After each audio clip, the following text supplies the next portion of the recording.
I was born in Melbourne, Australia in 1959. That's the same year that Joe Engelberger and George Devol put their first prototype robot into a factory in New Jersey.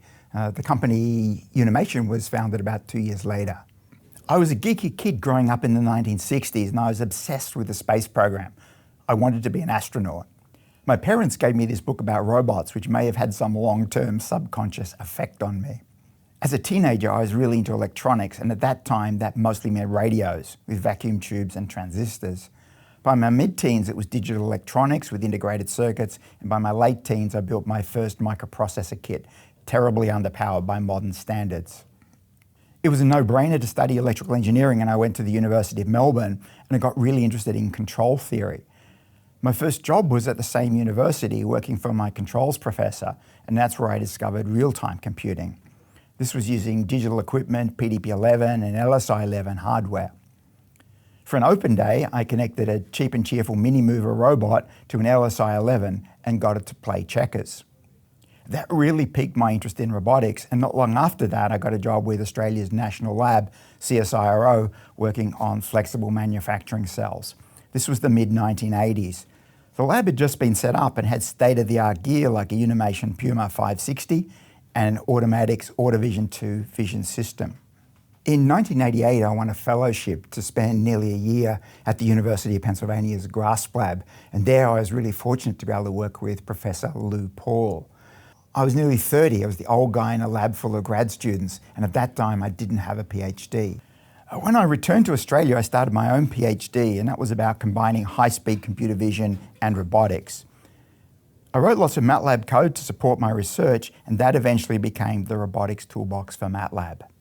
In 1995, I moved to Brisbane to apply robotic technology to the mining industry. We automated dragline excavators for open pit mining. By the late 90s, we were doing fully autonomous underground driving. We did early work on aerial drones, navigating using visual and inertial sensing. These were hobby-class helicopters, not the electric quad-rotor drones that we have today. We applied those same inertial and visual navigation techniques to underwater drones.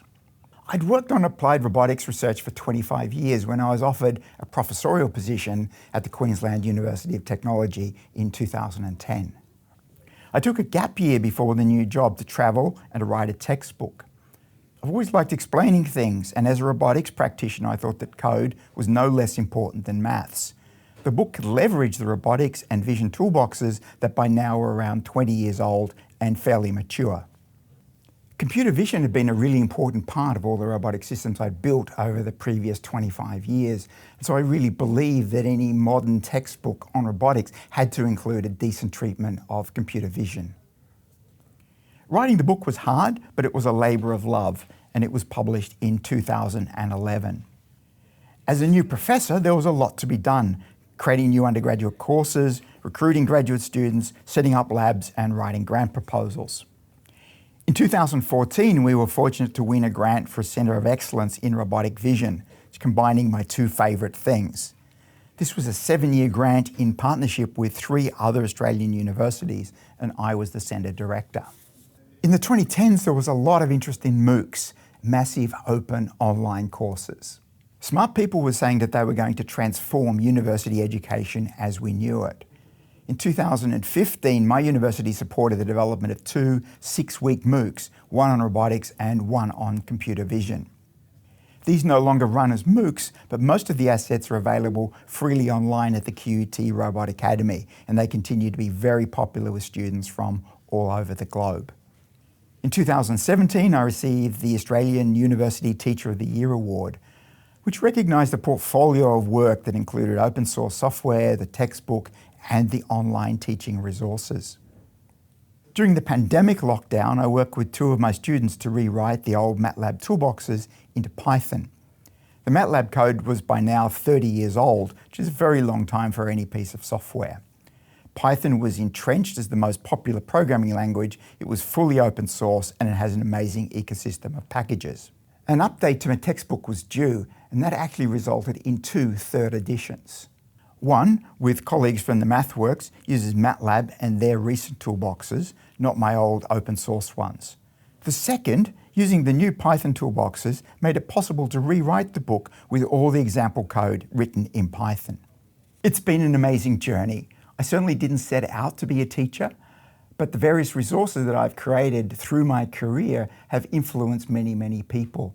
I actually don't know how many, but I do get lots of nice emails and people come and chat to me at conferences and say nice things. Writing a textbook is a sub-minimum wage endeavour. It's the positive feedback from readers that makes it all worthwhile. So in that vein, I am totally delighted to be the recipient of a 2025 Engelberger Award for Education.